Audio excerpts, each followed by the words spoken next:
को रानी से प्यार हो गया पहली नजर में। आज हम उस हीरोइन की बात करेंगे जिसे देखकर आमिर खान कहते थे, उफ ये संगे मरमर सा तराशा हुआ शफाफ बदन, देखने वाले तुझे ताजमहल कहते हैं।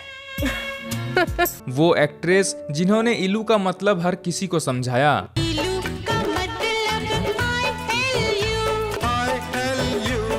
I love you। जो इतनी खूबसूरत थी कि जिसे देखकर हर कोई अपना आपा खो देता था और उसे देखकर लोग कहते थे, एक लड़की को देखा तो ऐसा लगा जैसे सुबह। एक ऐसी हीरोइन जो प्यार और हवस की इतनी भूखी हो गई कि उसने एक के बाद एक 12 लोगों के साथ अफेयर किया और संबंध बनाए, और तब भी मन नहीं भरा तो अपने से 20 साल बड़े एक्टर के साथ संबंध बनाए।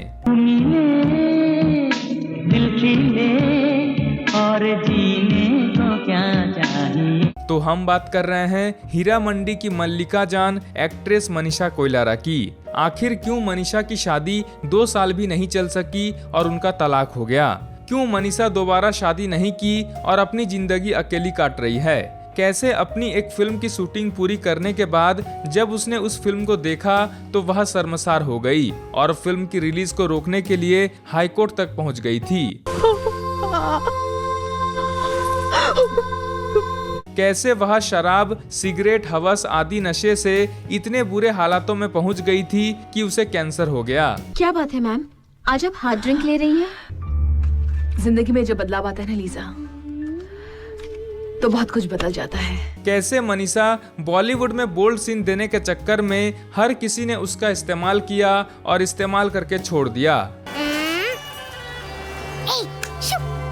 आज मनीषा कोइराला कहाँ है और किस हाल में है, जानेंगे और भी बहुत कुछ। आप बस दिल थामकर बैठ जाइए और इस वीडियो को एक लाइक कर दीजिए। तो चलिए शुरू करते हैं मनीषा कोइराला की कहानी। जब से मिले नैना, तुमसे मिले नैना।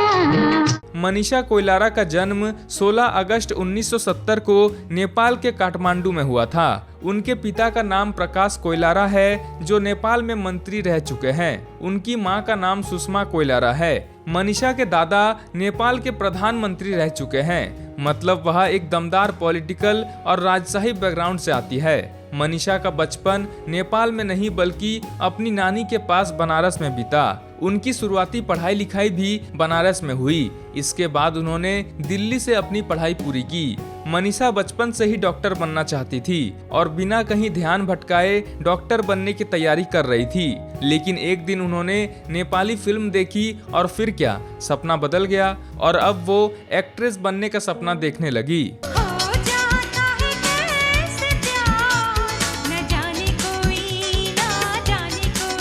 मनीषा के दादा नेपाल के प्रधानमंत्री थे, तो मनीषा के हाथ पैर जोड़ने पर उनके दादा ने फिल्मों में काम दिला दिया।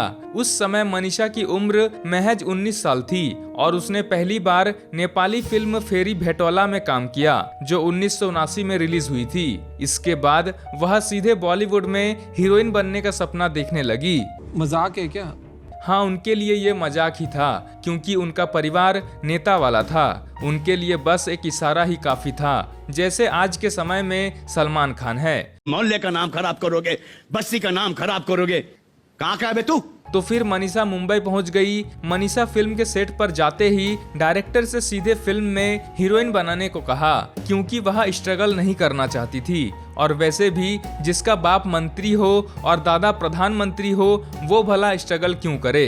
भाई साहब कुछ ज्यादा नहीं हो गया? तो फिर मनीषा शेखर कपूर से मिली और उन्होंने फिल्म दुश्मनी के लिए उसे साइन कर लिया। लेकिन फिल्म कभी बन ही नहीं पाई, पता नहीं क्यों। फिर वह बोनी कपूर से मिली और उन्होंने कहा कि फिल्म प्रेमी में अगर तब्बू ने मना कर दिया तो मैं तुम्हें ले लूंगा। लेकिन तब्बू ने ये फिल्म को किया तेरा मेरा प्रेम है सबसे। इसलिए मनीषा को ये फिल्म ऑफर नहीं हुआ। फिर वह ऋषि कपूर से मिली और उन्हें फिल्म हेना में सेकेंड रोल ऑफर किया। लेकिन मनीषा ने मना कर दिया क्योंकि उसने ठान लिया था कि मैं बनूंगी तो फिल्म की मेन हीरोइन ही बनूंगी। और फिर वह सुभाष घई से मिली और उन्हें फिल्म सौदागर ऑफर किया। इस तरह से 3-4 सालों के कठोर संघर्ष के बाद उन्हें पहली लीड हीरोइन फिल्म मिल गई।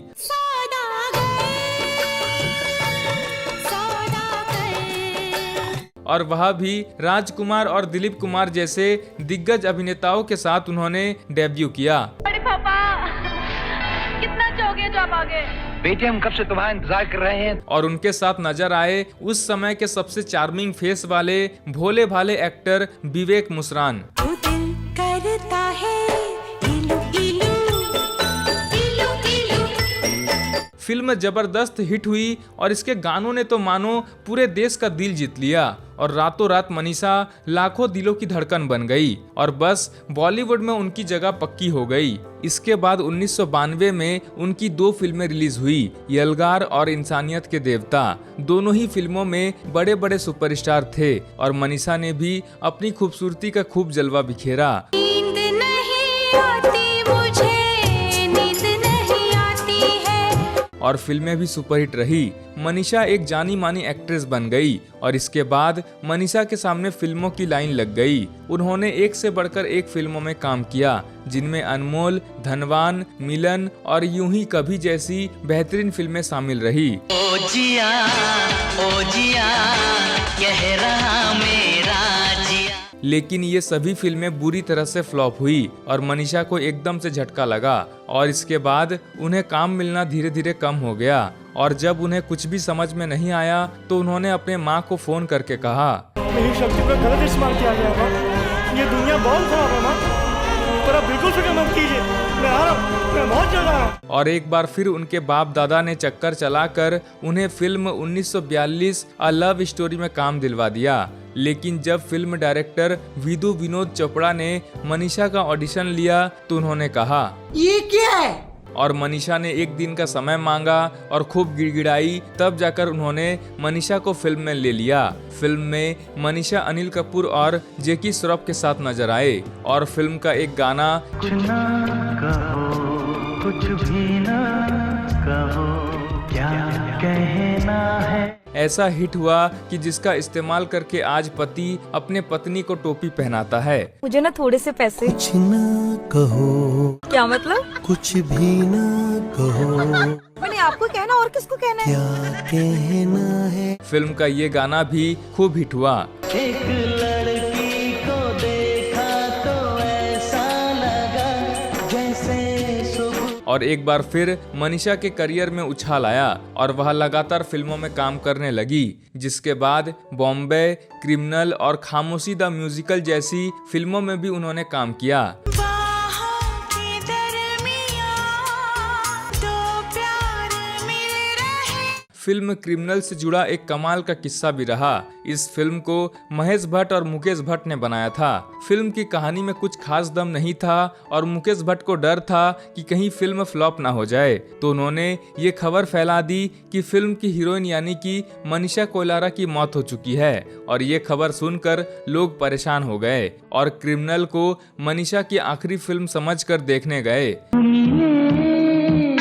दिल खिले और जीने को क्या चाहिए। लेकिन फिल्म किसी को कुछ खास पसंद नहीं आई। फिर भी मनीषा के लिए लोगों ने इसे देखा और जब लोगों को पता चला कि मनीषा जिंदा है और मुकेश भट्ट ने सिर्फ फिल्म हिट करने के लिए झूठ बोला था, तो लोगों ने कहा, साले को बम से उड़ा दूंगा एक बार हाथ में आ जाए तो। और मुकेश भट्ट की वह हालत हो गई कि उन्हें पुलिस की शरण लेनी पड़ी।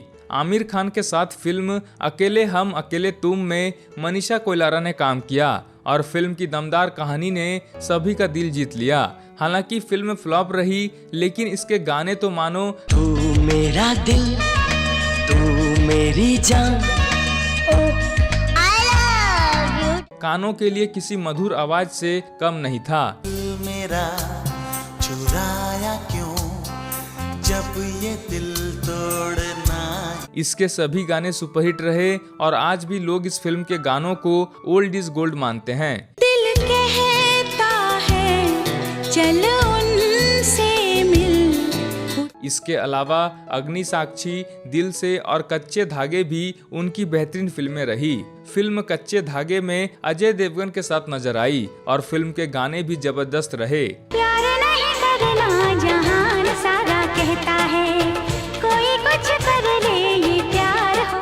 इसके बाद मनीषा ने फिल्म मेकिंग का कोर्स भी किया और सीखने के बाद प्रैक्टिकल के लिए उन्होंने एक फिल्म बनाई पैसा वसूल। लेकिन उसे ये नहीं पता था कि सिर्फ नाम रखने से फिल्म के पैसे वसूल नहीं होते, इसलिए फिल्म डूब गई और मनीषा ने अपनी फिल्म मेकिंग की डिग्री को संदूक में लॉक करके रख दिया। उन्होंने TV show Femina miss India में जज के तौर पर भी नजर आ चुकी है, लेकिन जल्द ही लोगों ने उन्हें वहां से भी निकाल दिया। दिल का आना हाय हाय, दिल का जाना हाय हाय, ये आया।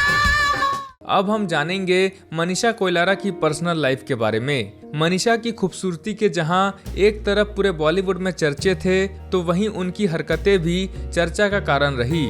अपनी पहली फिल्म से ही वह विवादों में फंसने लगी थी और अपने हीरो विवेक मुस्रान के साथ वह इलू इलू करने लगी थी। दिल करता है इलू इलू, इलू इलू। क्योंकि उस समय उनकी उम्र कम थी और दोनों को बचपन वाला प्यार हो गया। मनीषा को लगा कि विवेक दिखने में बहुत अच्छे हैं और वह आगे चलकर सुपरस्टार जरूर बनेंगे, इसलिए मनीषा विवेक के प्यार में पड़ गई और दोनों ने एक दूसरे से खूब प्यार किया। लेकिन जैसे ही मनीषा बड़ी एक्ट्रेस बनी और विवेक स्ट्रगल करते हुए रह गए, तो मनीषा ने विवेक को छोड़कर किसी बड़े एक्टर की तलाश शुरू कर दी और जब फिल्म आशिकी रिलीज हुई तो फिल्म सुपर डुपर हिट हो गई।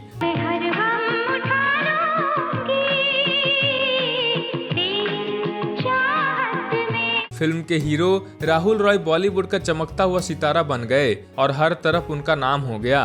मनीषा ने राहुल रॉय के साथ फिल्म ये मझधार में काम किया और इस बार उन्हें राहुल रॉय से सच्चा प्यार हो गया। फिल्म में रोमांटिक सीन थे जिन्हें करते हुए मनीषा सच में रोमांटिक हो गई और राहुल के साथ अखबार की सुर्खियों में आने लगी। सागर से गहरा है प्यार हमारा। लेकिन जहां एक तरफ मनीषा राहुल रॉय को लेकर जितनी सीरियस थी, तो वहीं राहुल रॉय महेश भट्ट और पूजा भट्ट का पिछवाड़ा चाटने में लगे हुए थे। उसे इस काम से फुर्सत ही नहीं मिल रहा था, क्योंकि राहुल रॉय के माई बाप तो वही थे। जब मनीषा को राहुल रॉय में कुछ खास नहीं दिखा, तो उन्होंने राहुल रॉय को भी पीछे छोड़ दिया। इसके बाद उन्होंने नाना पाटेकर के साथ फिल्म खामोशी द म्यूजिकल और अग्नि साक्षी में काम किया और वो नाना पाटेकर के प्यार में भी पड़ गई। नाना मनीषा से 20 साल बड़े थे और दिखने में भी कुछ खास नहीं थे, फिर भी मनीषा उनके लिए पागल हो गई। अब पता नहीं नाना ने उन पर क्या जादू किया था, हो सकता है कि ये वाली कविता सुनाई हो। कैसे बताऊं मैं तुम्हें, मेरे लिए तुम धर्म हो, मेरे लिए ईमान हो, तुम ही इबादत हो मेरी, तुम ही तो चाहत हो मेरी, तुम ही मेरा अरमान हो। तकता हूँ मैं हर पल जिसे, तुम ही तो वो तस्वीर हो, तुम ही मेरी तकदीर हो, तुम ही सितारा हो मेरा, तुम ही नजारा हो मेरा। मनीषा ने फिल्म खामोशी में नाना पाटेकर की बेटी का किरदार निभाया और नजदीकी इतनी बढ़ी कि पत्नी बनने का सपना देखने लगी। नाना भी उस समय अपनी धर्म पत्नी से अलग रहते थे और उन्हें जब एक बेटी की उम्र की मनीषा मिली तो वह खुद को रोक नहीं पाए और मनीषा के साथ लिव इन में रहने लगे।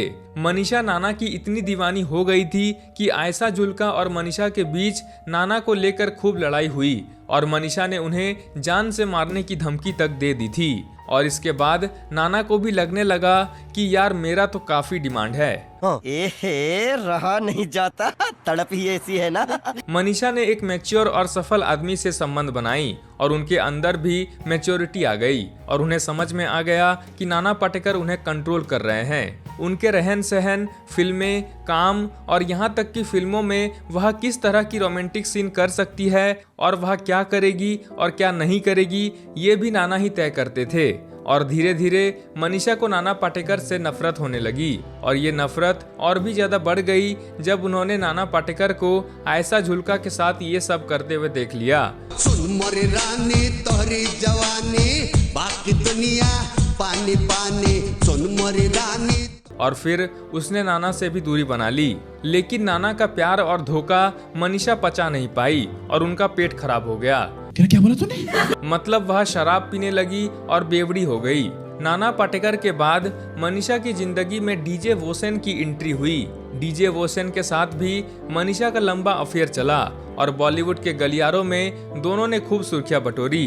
डीजे वोसेन ने मनीषा को शादी के लिए भी प्रपोज किया था, मगर किसी वजह से उनका ब्रेकअप हो गया। लेकिन मनीषा यहीं नहीं रुकी और बिना ब्रेक लिए उन्होंने एक नाइजीरिया के बिजनेसमैन सेसिल एंथनी के प्यार में भी मनीषा पड़ गई और उनकी कई पर्सनल तस्वीरें सोशल मीडिया पर वायरल भी हुई, जिसके दर्शन पूरे भारत ने किया। लोगों को लगने लगा कि मनीषा को नए नए लोगों की लत लग चुकी है। जब तक मैं तुम्हें पा नहीं लेती, तुमसे शादी नहीं कर लेती, तब तक मेरा ये प्यार का तूफान थम नहीं सकता।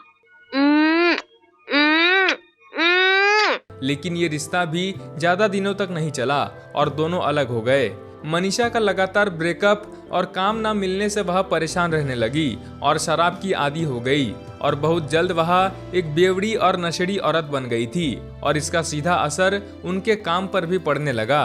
वो सेट पर बीमार रहने लगी और नशे में लोगों से बदतमीजी करने लगी। नशे में शूटिंग करती थी और किसी से भी झगड़ जाती थी, जिसका असर ये हुआ कि उन्हें काम मिलना एक बार फिर से कम हो गया और हाल ये हो गया कि कोई भी इनके साथ काम करने को तैयार नहीं होता था। इन्हें शराबी, बिगड़ैल और घमंडी कहकर लोगों ने मनीषा से मुंह फेर लिया। मनीषा की हालत इतनी बुरी हो गई कि वह बी ग्रेड फिल्मों में काम करने को मजबूर हो गई। बगैर शादी के बीवी की तरह रही उसके साथ। That's why he called me home. और साल 2002 में उन्होंने एक शॉर्ट फिल्म में काम किया जिसका नाम था एक छोटी सी लव स्टोरी और इस फिल्म में भर भर कर बोल्ड सीन दिए। फिल्म में एक छोटा सा लड़का अपने दूरबीन की मदद से पड़ोसी के बेडरूम को देखता है और उससे प्यार करने लगता है, मतलब सिर्फ हवस वाला प्यार। फिल्म जब बनकर तैयार हुई और मनीषा ने देखी तो उनके होश उड़ गए। फिल्म में इतने निचले स्तर के बोल्ड सीन थे कि मनीषा को लगा कि इसके बाद उनकी बरसों की इज्जत मिट्टी में मिल जाएगी। दरअसल डायरेक्टर ने मनीषा को बिना बताए उनके बॉडी डबल से कई इंटीमेट सीन शूट करवा लिए थे।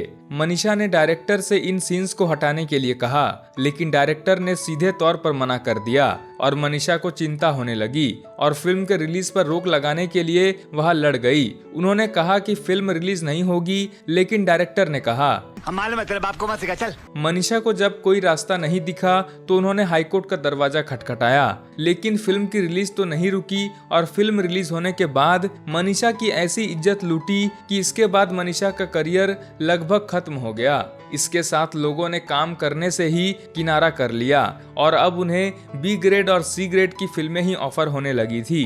दिल मत देना मेरी सौतन को। लेकिन मनीषा की गलती ये रही कि इन फिल्मों को ठुकराने के बजाय वह इन फिल्मों में काम करती चली गई और इसके बाद उन्होंने और भी 2-3 फिल्मों में काम किया जो निचले स्तर के थे और इसी तरह की वह एक बी ग्रेड फिल्म में नजर आई जिसका नाम था चाहत एक नशा और इसमें चाहत का ऐसा नशा था कि हर कोई बस इनकी बोल्डनेस से अपनी आंखें सेकने लगा। क्या माल है यार। मूवी में कई इंटीमेट सीन थे जिन्हें मनीषा ने आर्यन वैद के साथ शूट किया था और वह खुद को रोक नहीं पाई और आर्यन वैद के साथ भी उसे सच्चा वाला प्यार हो गया। लेकिन मनीषा इतनी पियक्कड़ और नशेड़ी हो चुकी थी कि आर्यन वैद ने भी बहुत जल्द मनीषा से हाथ जोड़ लिए और वह भी मनीषा को छोड़कर चले गए। बताया जाता है कि प्रशांत चौधरी के साथ भी मनीषा का रिश्ता बहुत गंभीर था। दोनों सीरियस रिलेशनशिप में थे, लेकिन मनीषा का हर आदमी से बहुत जल्द मन भर जाता था, तो प्रशांत चौधरी से भी उनका मन भर गया और मनीषा ने प्रशांत चौधरी को भी छोड़ दिया। इस लिस्ट में नेपाल में बसे ऑस्ट्रेलिया के राजदूत क्रिस्पिन कॉनरॉय का भी नाम शामिल है। मनीषा का नाम उनके साथ भी जुड़ा और मनीषा ने उनके साथ भी खूब इलू इलू किया। तू दिल करता है इलू इलू इलू इलू, जिसकी तस्वीरें आज भी गूगल पर मौजूद है। मगर यहाँ भी मनीषा को प्यार नहीं मिला और उन्हें इस्तेमाल करके छोड़ दिया गया। विप्रो के चेयरमैन अजीम प्रेमजी के बेटे तारिक प्रेमजी के साथ भी मनीषा का रिश्ता रहा और मनीषा ने उनके साथ भी खूब मजे किए, लेकिन इस रिश्ते को भी कामयाबी नहीं मिल सकी। मॉडल राजीव मूलचंदानी के साथ भी मनीषा का इश्क चला और अब ये मनीषा के लिए बहुत नॉर्मल हो चुका था। वह हर बार रिश्ता बनाती और कुछ समय बाद उसे तोड़कर नए आदमी को ढूंढने लगती। तू समझा? हाँ, नहीं, तू समझा नहीं। म्यूजिक डायरेक्टर संदीप चोटा को भी मनीषा ने डेट किया और सुर्खियां बटोरी और बहुत जल्द इस रिश्ते को भी खत्म कर दिया। संदीप से अलग होते ही मनीषा क्रिस्टोफर डोरिस के प्यार में पड़ी और कुछ साल तक साथ रहने के बाद मनीषा ने इस रिश्ते को भी खत्म कर दिया। अब मनीषा का फिल्मी करियर खत्म हो चुका था और बॉलीवुड में उन्हें कोई भी भाव नहीं दे रहा था। इसलिए 2010 में उन्होंने नेपाल के बिजनेसमैन सम्राट दहल से शादी कर ली, लेकिन मनीषा का खराब स्वभाव और नशेड़ीपन को सम्राट दहल भी झेल नहीं पाए और 2 साल तक साथ रहने के बाद दोनों का तलाक हो गया और मनीषा एक बार फिर से अकेली हो गई। अकेला छोड़ो मुझे। अगर उसने मुझे बनाया है तो वो खुद भी मेरी वजह से बना है। इस तरह एक के बाद एक दर्जनों लोगों के साथ अफेयर बनाने के बाद मनीषा की शादी भी टूट गई और अब मनीषा की हालत बदतर हो चुकी थी। वह दिन रात नशे में डूबी रहती और एक साथ कई तरह के नशे करने लगी, लेकिन उन्हें झटका तब लगा जब वह एक दिन अचानक चक्कर खाकर गिर पड़ी और उन्हें अस्पताल में भर्ती करवाया गया। वहां उनके कई प्रकार के टेस्ट हुए और डॉक्टर ने उन्हें कैंसर से पीड़ित घोषित कर दिया और मनीषा को कैंसर का सच जानने में बड़ा टाइम लगा। बॉलीवुड के जो लोग मनीषा को पसंद नहीं करते थे, उनकी नफरत अब सहानुभूति में बदल गई और लोग उनके ठीक होने की प्रार्थना करने लगे। चाहा है तुझको, चाहूंगा हरदम। लगातार अमेरिका में चले इलाज के बाद 2017 में उन्होंने कैंसर को हराया और वह पूरी तरह से ठीक हो गई। इंडिया वापस लौटने के बाद मनीषा ने नशे को भी अलविदा कह दिया और एक सकारात्मक सोच के साथ अपनी जिंदगी जीने लगी और कुछ अच्छी फिल्मों से उन्होंने वापसी भी की। उन्होंने डियर माया से धमाकेदार वापसी की और फिल्म संजू में उन्होंने संजय दत्त की मां का किरदार निभाया, जिसे लोगों ने खूब पसंद किया।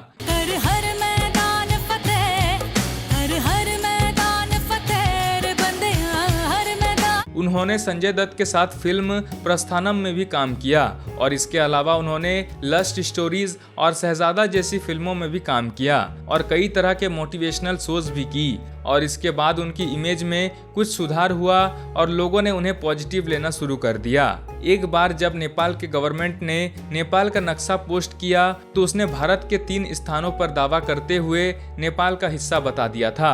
जब भारत और नेपाल के बीच इस पर विवाद हुआ तो मनीषा ने नेपाल का पक्ष लिया और वह बुरी तरह से ट्रोल हुई। लोगों ने उनसे कहा कि आप अपना बोरिया बिस्तर बांधकर नेपाल ही क्यों नहीं चली जाती। लोगों ने उन्हें खूब खरी खोटी सुनाई, जिसके बाद मनीषा को माफी मांगनी पड़ी। लेकिन धीरे धीरे मनीषा ने अपने जीवन को सुधारा और एक सकारात्मक सोच के साथ वह बॉलीवुड में आगे बढ़ी और आज वह पूरी तरह से स्वस्थ है और एक सही ढंग से बॉलीवुड में काम कर रही है। हमसे दिल लगाया क्यों, हमसे मुंह मोड़ना ही। और उनका रेस्पेक्ट भी लोग करने लगे हैं। हाल ही में वह संजय लीला भंसारी की वेब सीरीज हीरा मंडी में नजर आई थी और इसने एक बार फिर उन्हें रातों रात सुर्खियों में ला दिया और हर किसी ने उनकी तारीफ की और उनके काम को भी खूब पसंद किया गया। तो ये थी बॉलीवुड की नेपाली हीरोइन मनीषा कोइराला की कहानी, जिसकी खुद की कहानी किसी फिल्म की कहानी से कम नहीं है। तो आपको ये वीडियो कैसा लगा, आप हमें नीचे कमेंट करके बताइए। साथ ही इस वीडियो को लाइक करके चैनल को सब्सक्राइब कर लीजिए। Thank you so much. दिल कहता है चल